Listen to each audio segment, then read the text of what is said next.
Sziasztok, gyerekek!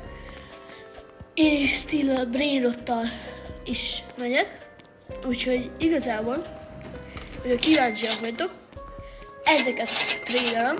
Jöhetnek kommentbe a ötletek, hogy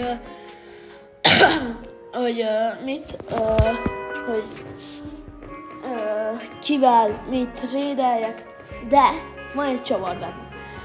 Kihívhattok úgy is engem, hogy megírjátok, hogy hányas levelök vagytok Rivázba, és jöttök, hogyha mondjuk, mit tudom én, 80 alatt vagytok, akkor írjatok, és akkor megírjátok, hogy melyik cucc kell, de lehet dual machine is, nekem mindegy, és akkor viszont a duelzbe fel kell valamit rakni nektek is.